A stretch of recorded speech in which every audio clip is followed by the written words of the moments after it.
false Messiah, Dajjal.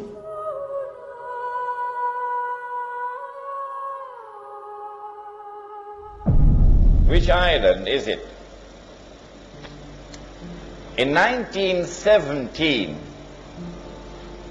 the British Secretary of State was a man named Lord Balfour. And Lord Balfour made a declaration, a stunning declaration. Britain was the superpower in the world, and Lord Balfour declared that the British government intends to pursue an effort for the establishment of a Jewish national home in Palestine. In 1919, a British general led an army which defeated the Turkish army, and from a Jewish perspective liberated Jerusalem and liberated the Holy Land. And then Britain became the power which controlled the Holy Land. The League of, in those days you didn't have the United Nations, you had the League of Nations. And the League of Nations conferred upon Britain something called mandate power. So Britain was the mandate power who controlled the Holy Land. Britain controlled the Holy Land from 1919 until 1948. In 1948, Britain acted as the midwife for the baby to be born. The baby, of course, was the state of Israel. In consequence of all of this, I have come to the conclusion that the island was Britain. And so when Dajjal was released and commenced his mission to deceive Banu Israel and to deliver to them what would appear to be the return of the Golden Age, it is from Britain that he commenced his mission. But if there's anyone who differs with me, then I'll have to invite them to tell me, you tell me which island it is. You cannot just differ with me without telling me which island is it. Because the hadith is there in Sahih Muslim. You've got to deal with the hadith. During the time that Dajjal was launching his attack from Britain, the Holy Land was liberated of non-Jewish rule.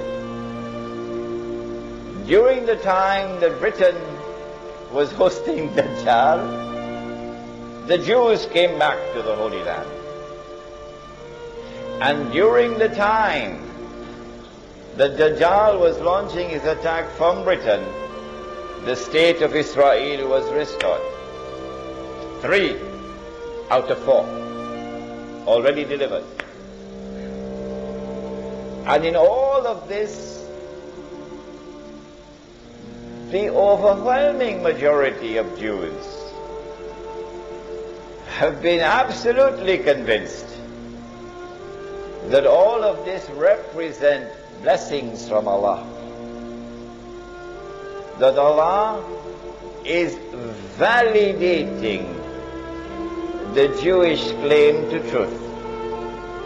That Allah is fulfilling His promise to Banu Israel.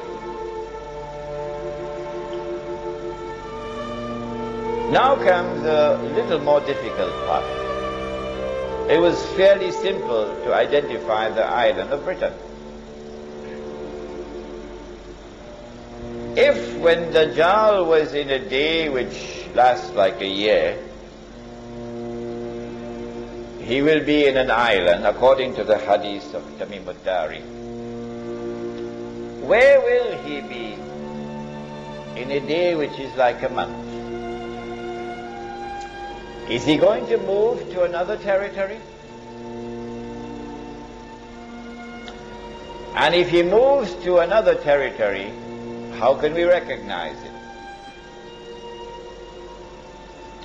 The yardstick which I use to measure whether or not Dajjal has moved to another territory in a day which is like a month is the yardstick of the state of Israel. Who is the one who is keeping it alive? Who is the one who is conferring upon it security? Who is the one who is building it up constantly, feeding it, and making it stronger and stronger and stronger and stronger? Is it Britain? The answer is no. Remember, your brother Imran is also a student of international relations. Don't forget that. The answer is no. Someone else has taken over from Britain as the strategic ally of the state of Israel. Britain is still there, but now there's someone else more important than Britain, with a more strategic relationship.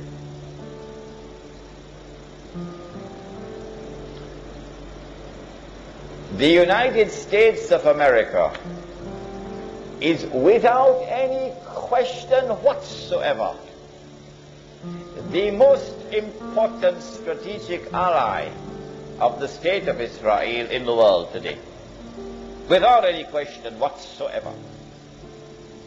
The United States of America is the country which is supporting Israel with the greatest amount of financial assistance and material assistance. The United States of America is the country which has a strategic military alliance with the state of Israel. And so, I have come to the conclusion that Dajjal, in a day which is like a month, is no longer in Britain. Britain now has to give way to another country. Britain was the superpower. Britain was ruling the world. But now another country mysteriously, strangely, inexplicably takes over from Britain as the ruling power in the world and the strategic ally of the state of Israel. This is the United States of America.